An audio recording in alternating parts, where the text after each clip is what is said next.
నమస్కారం అమ్మా. నమస్తే అమ్మా. అమ్మా, లక్ష్మీదేవి గురించి అందరం ఎక్కువగా మాట్లాడుకుంటూ ఉంటాం. అవునమ్మా. మనం ఎక్కువ ఆరాధించడం కూడా లక్ష్మీదేవిని అందరం ఆరాధిస్తూ ఉంటాం. కానీ దరిద్ర దేవత కూడా ఉంది, దరిద్ర లక్ష్మి అని కొన్నిసార్లు వింటుంటాం. లక్ష్మీదేవి దరిద్ర లక్ష్మి ఇద్దరికి ఏమైనా సంబంధం ఉందా అమ్మా? రిలేషన్ ఏమైనా ఉందా వాళ్ళిద్దరికి? ఉందమ్మా. ఆవిడ అక్కగారు, ఈవిడ చెల్లెలు. అక్క చెల్లెలే. ఆవిడ జ్యేష్ఠాదేవి అంటారు ఆవిడ్ని. జ్యేష్ఠ అంటే పెద్దది, పెద్ద ఆవిడ లక్ష్మి, దరిద్ర దేవత. చిన్న ఆవిడ లక్ష్మీదేవి. అందుకే పూర్వకాల ఇళ్లలో ఎవరి మీద కోపం వస్తే దరిద్రం అని దష్ట అనేవారు. అంటే జ్యేష్ఠకు సంబంధించింది దష్ట. అదే వ్యవహారంలో అట్లా ఊర్లలో నిజంగా దష్ట అంటారు కదా, అంటే దరిద్రం అని అర్థం అక్కడ. జ్యేష్ఠాదేవి అని అంటే ముందు ఆవిడ పుట్టింది, తర్వాత లక్ష్మీదేవి పుట్టింది. ఎప్పుడైనా ఏదన్నా మనం చేసేటప్పుడు ఏమవుతుందమ్మా, పనికిరాంది ముందు వస్తుంది, పనికొచ్చేది తర్వాత వస్తుంది. పాల సముద్రం తరచినప్పుడు ఏమొచ్చింది? ముందు హాలాహలం వచ్చింది, అందులోంచి చెడంతా వెళ్ళిపోయింది, తర్వాత అమృతం వచ్చింది. పొలంలో పంట వెయ్యంగానే చేసే పని ఏమిటి? కలుపు తీస్తారు కొద్ది రోజుల్లో. పనికిరానివి తీసేస్తే పనికొచ్చే దీపుగా వస్తుంది. అట్లాగే ముందర లక్ష్మీ జ్యేష్ఠాదేవి ఆవిర్భవించి ఆ తర్వాత లక్ష్మీదేవి ఆవిర్భవించింది అని చెప్తారు. ఇది వాళ్ళకున్నటువంటి చుట్టరికం. అక్కా చెల్లెలు. ఈ అక్కా చెల్లెలు ఇద్దరు కలిసి ఉండరు. ఎందుకనమ్మా? ఈవిడుంటే ఆవిడుండదు, ఆవిడుంటే ఈవిడుండదు, అంతే. ఇద్దరు ఒకటే. ఎలాగంటే నాణ్యానికున్న బొమ్మ బొరుసులాగా. నాణ్యం ఈ రెండిటికి ఉన్న చుట్టరికం ఏమిటి? ఒకదానికి ఉన్న రెండు, అంతే, రెండు సైడ్స్, అంతే అంతే, రెండు వైపులు. అలాగే ఒకే ఒక సంపదకి లేకపోవడం, ఉండడం అనేటటువంటి రెండు లక్షణాలు ఉంటాయి గనక ఆవిడ జ్యేష్ఠాదేవి, ఈవిడ లక్ష్మీదేవి. ఈవిడుంటే ఆవిడుండదు, ఆవిడుంటే ఈవిడుండదు. ఓకే అమ్మా, అసలు ఏ రకంగా వస్తుంది దరిద్ర దేవత ఇంట్లోకి? అంటే కొన్ని సందర్భాల్లో ఇల్లు శుభ్రంగా లేకపోతే వచ్చే అవకాశం, ఇలా చాలా చెప్తుంటారు. ఏ రకంగా ఉంటే దరిద్ర దేవత రాకుండా ఉంటుందమ్మా? ధర్మరాజు జూదంలో ఓడిపోయిన తర్వాత సర్వస్వం కోల్పోయి అరణ్యవాసానికి వెళ్ళాలి. అంటే దరిద్ర దేవత ఆవహించాలి కదా, సంపదలు కోల్పోయి. అవును. అప్పుడు లక్ష్మీదేవి అంటుంది, జానపద గేయం అమ్మ ఇది. ఏమంటే, చేటలో పళ్ళను చెరపడే రాజు, కట్టి విడిచిన బట్ట కట్టడే రాజు, ఆడి విడిచిన నీరు ఆడడే రాజు అని చెప్తుంది. ఇలా కొన్ని నేను ఎలా పెడతాను అటువంటి చోటుకి? ఒక్కటి సవ్యంగా లేదే. నేను ఇల్లు ఉండడానికి తగినటువంటి చోటు అంటే చేటలో పళ్ళు వేయకూడదట. ఇప్పటికీ పల్లెటూళ్ళల్లో ఒప్పుకోరమ్మా. చేటలో బియ్యం చెరుగుతారు కదా, బియ్యానికి తౌడు ఉంటుంది కదా, ఆ చేటకి తౌడు అతుక్కుని ఉంటుంది. దాంట్లో కూరగాయలు పళ్ళు గనక వేసినతో త్వరగా పాడైపోతాయి. అందుకని చాట్లో పళ్ళు వేసామంటే దరిద్రం అంటారు. అలా వెయ్యడు. ఒకసారి కట్టి వదిలిన బట్ట మళ్ళీ కట్టడు. విడిచిన బట్ట కట్టడం దరిద్రం. చూసారా ఏ పదం పడం? దరిద్రం, దరిద్ర దేవత. అలాగే ఒకళ్ళు స్నానం చేయగా మిగిలిన నీళ్లతో స్నానం చేయడం, అది కూడా దరిద్రం అమ్మ. ఇప్పుడు మీరు పల్లెటూళ్ళలో పెద్దలు ఇంట్లో ఎవరైనా ఉంటే స్నానం చేసేటప్పుడు బకెట్ లో నీళ్లు తీసుకుంటాం, స్నానం చేస్తాం, అడుగున ఆఖరి దాకా పోసుకోం కదా, కాస్త నీళ్లు మిగిలిస్తాం. ఆ మిగిల్చిన కింద పోసి బకెట్ బోర్లించి వస్తారు. ఆ మిగిలిన నీళ్లతో ఇంకోళ్ళు స్నానం చేయకూడదు. మామూలుగా అందులో నీళ్లు వదలొద్దు అనటం విన్నాం, కానీ దాని వెనకాల రీజన్ ఇదని ఇప్పుడు తెలిసిందమ్మా. కానీ ఆఖరి నీళ్లు పోసుకోకూడదు,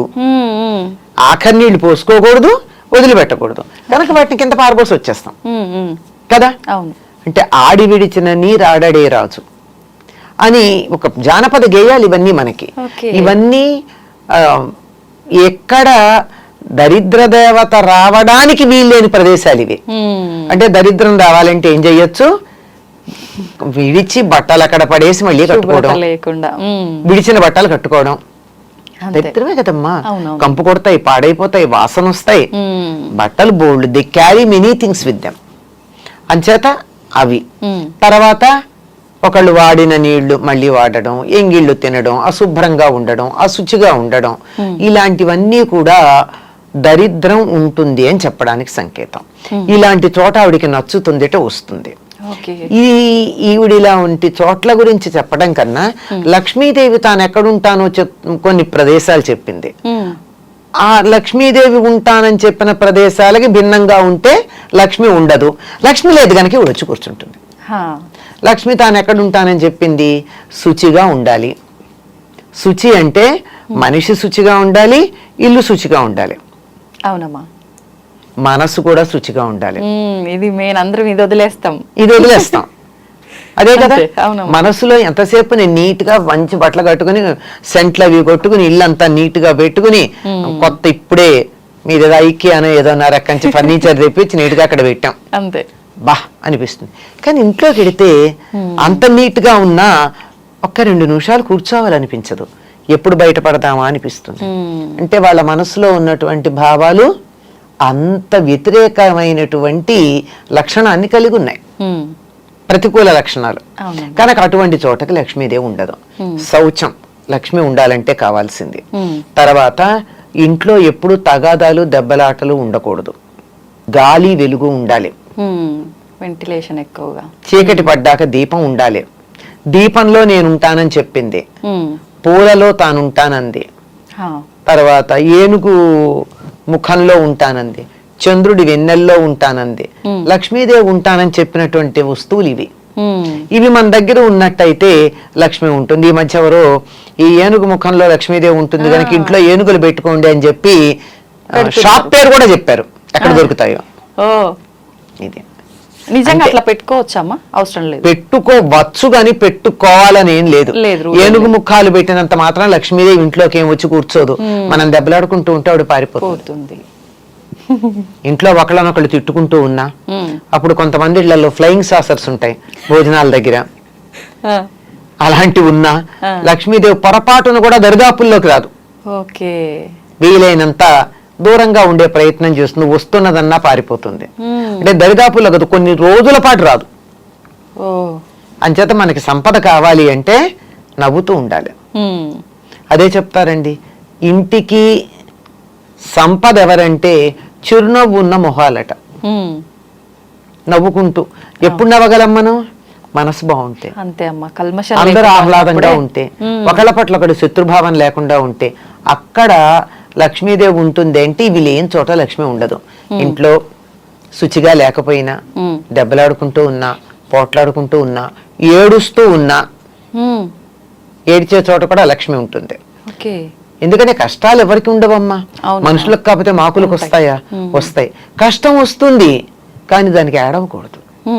బాధపడడం వేరు, దాని వేదన చెంది దిగులు పడ్డం వేరు.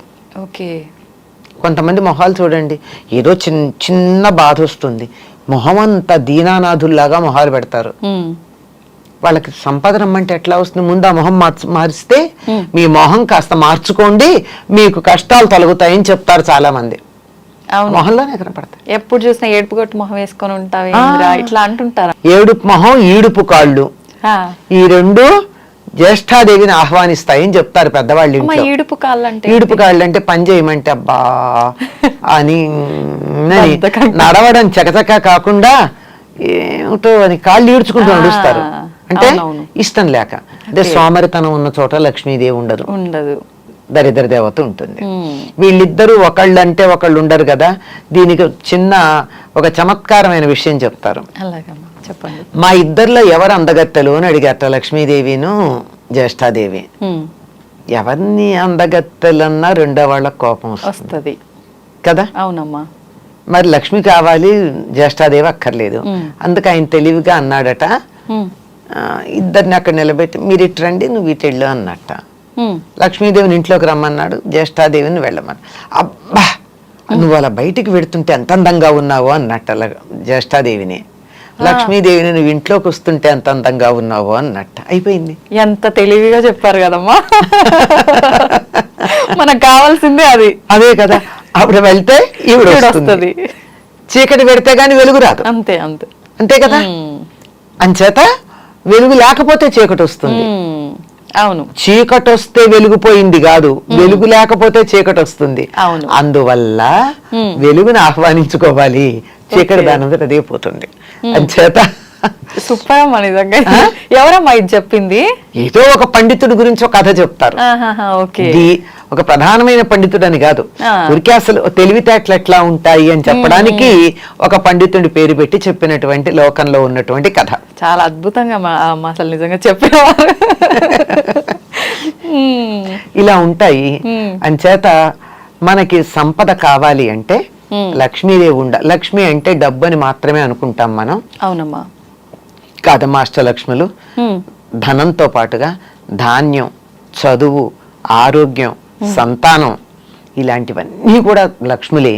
ఇవన్నీ కూడా మనకు అనుకూలంగా ఉండాలి అంటే ఎప్పుడూ మనం ఆహ్లాదంగా ఉండాలి, నవ్వుతూ ఉండాలి, ఇంట్లో గాలి వెలుగు ఉండాలి, శరీరం మనసు కూడా శుచిగా ఉండాలి. ఇవేమీ లేకపోతే అక్కగారు వచ్చి కూర్చుంటారు, అక్కగారు వద్దనుకుంటే ఇవన్నీ ఉండాలి. అంతే. మనం తన కోసం పెద్ద ప్రయత్నాలు ఏం చేయాల్సిన అవసరం లేదు. లక్ష్మీదేవిని ఆహ్వానించాలి, మనకు కావాలి ఇవన్నీ అనుకుంటే ఆటోమేటిక్ గా ఇందులో ఏదన్నా డబ్బు పెట్టి చేయాల్సిన పని ఉందమ్మా? లేదమ్మా. నవ్వుతూ ఉండడానికి డబ్బు అక్కర్లేదు కదా. లేదు. మనసు ప్రశాంతంగా ఉంచుకుంటే సరిపోతుంది. ఇల్లు శుచిగా పెట్టుకోవడానికి డబ్బు అక్కర్లేదు కదా. అవును. పోట్లాడుకోకుండా ఉండడానికి డబ్బు అక్కర్లేదు కదా. తిట్టుకోకుండా ఉండడానికి డబ్బు అక్కర్లేదు కదా. ఏడవకుండా ఉండడానికి డబ్బులు అక్కర్లేదు కదా. ఇవేమీ డబ్బులు అక్కర్లేకుండానే మనకి లక్ష్మి వచ్చేటటువంటి సాధనాలు. అంతే, మనం రూపాయి ఖర్చు చేయాల్సిన అవసరం లేదు. కానీ చాలా మంది ఇవన్నీ జరగాలంటే ఈ రెమెడీ చేయాలి, ఆ రెమెడీ చేయాలి, ఇలాంటివన్నీ చెప్తుంటారు కదమ్మా. అసలు ఇవన్నీ వర్కౌట్ అవుతాయా? అవ్వవనే అనిపిస్తుంది ఇప్పుడు మీరు చెప్పినవన్నీ వింటే. ఇవన్నీ ఈ లక్షణాలని తీసుకొచ్చే సాధనలకు మనకు వస్తాయి అంతే. ఓకే. ఇప్పుడు మీరు ఈ జపం చేస్తూ కూర్చోండి అంటే తిట్టకుండా ఉంటారు, అంతసేపు చాలదు. అంతే అంతే కదా. ఏదో దేవుడు పూజ అనగానే జపం చెయ్యాలి అంటే శుచిగా ఉంచుకుంటారు కదా మిగిలిన సమయానికన్నా. ఇలా ఉపయోగపడతాయి. లక్ష్మీదేవి రావడానికి కావలసినటువంటి వాతావరణాన్ని కల్పించడానికి ఉపయోగపడతాయి. ఆ వాతావరణం మంత్రం లేకుండా కూడా మనం కల్పించుకోవచ్చు. అంటే మంత్రాలు వద్దని కాదు, వాటికి శక్తి లేదు అని చెప్పట్లా నేను. అవన్నీ చెయ్యలేకపోయినా ఇలా ఉంటే వస్తాయి. చేయగలిగితే చేసుకోవచ్చు, చేయలేకపోతే విచారం అవసరం లేదు. మళ్ళీ మంత్రం అంటే మనం చెప్పే విధానం అటు ఇటు అయినా కూడా మీరు అన్నట్టు అర్థాలు మారిపోతున్నాయి. దానికన్నా మనం ఇదంతా మీరు చెప్పినట్టు చేసుకోవడమే బెటర్. హాయిగా ఉండండి. అంతే అంతే. లలితా సహస్రనామంలో ఒక నామం ఉంది అమ్మవారి గురించి, సుఖారాధ్య అని ఉంది. సుఖంగా ఆరాధించబడేది. సుఖంగా ఆరాధించేదానికి ఎందుకు కష్టపడతామమ్మా? అమ్మవారి ఆరాధన సుఖంగా చేసుకోవచ్చుగా. అంతే, హాయిగా చేసుకోవచ్చుగా. కష్టపడి ఎందుకు చెయ్యాలి? అద్భుతం అమ్మా నిజంగా. సోమరితనం ఉండకూడదు గాని, అవునవును, బద్ధకం ఉండకూడదు గాని కష్టపడమని చెప్పాల. అందరూ ఆర్భాటాలు, హంగులు, హడావిడి, పూజలు ఇవన్నీ అనగానే అమ్మో అన్ని నియమాలు పాటించాలి, ఎన్నో కష్టాలు, ఇబ్బందులు. నియమాలు ఉన్నాయి లేకపోలా, కానీ అవి కూడా చాలా తేలికైన నియమాలు. మనం అనుకుంటే తేలికమ్మా. కాదమ్మా, శుచిగా ఉండమంటే అదేమంత కష్టం? ఉతికిన బట్టలు కట్టుకోమంటే కష్టమా? ఇల్లు శుభ్రంగా పెట్టుకోమంటే కష్టమా? సోమరిపోతులకు కష్టమే అమ్మా. సోమరిపోతులకు అందుకే సోమరితనం ఎలా ఉంటుంది? ఉండదు. అంచేత కొంచెం శుచిగా పెట్టుకోండి అంతే.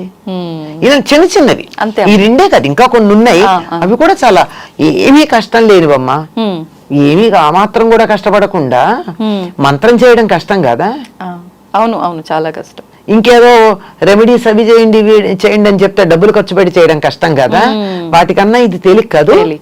మరి పైగా శుభ్రంగా ఉంచుకుంటే మనకే ఇంకా హెల్త్ ఇష్యూస్ రాకుండా ఉంటాయి. ఇది ఒక ఫేవర్ కూడా ఉంది కదమ్మా. అది కూడా లక్ష్మే కదమ్మా, ఆరోగ్య లక్ష్మి. అంతే అంతే. అవునమ్మా, మీరు చెప్పినట్టు నిజంగా ఆరోగ్యము ఉండాలి, డబ్బు ఉండాలి, ప్రతి ఒక్కటి ఉండాలమ్మా. డబ్బు ఒక్కటే కాదు, అన్నీ ఉండాలమ్మా. డబ్బుతో వచ్చేది ఏం లేదు. ఆరోగ్యం ఉండాలి. మనకి కావాలంటే పిలిచే మనుషులు ఉండాలి. బోల్డ్ మంది పిల్లలు ఉన్నారు, కానీ కప్పుడు కాఫీ ఇచ్చేవాళ్ళు ఉన్నారా? గ్లాసులు మంచినీళ్ళు చేతికి అందించే వాళ్ళు ఉన్నారా? ఏదో దేశాల్లో ఉండి ఎక్కడో ఉంది బోల్డ్ సంపాదిస్తున్నారు, కోట్లు సంపాదిస్తున్నారు. ఆయా దేశాల్లో, ధనవంతమైన దేశాల్లో పెలాషియల్ బిల్డింగ్స్ ఉన్నాయి. కానీ ఇక్కడ అమ్మకో నాన్నకో జ్వరం వస్తే చూసుకోవడానికి పక్కింటి వాళ్ళ మీదో పని మనిషి మీదో ఆధారపడాలి.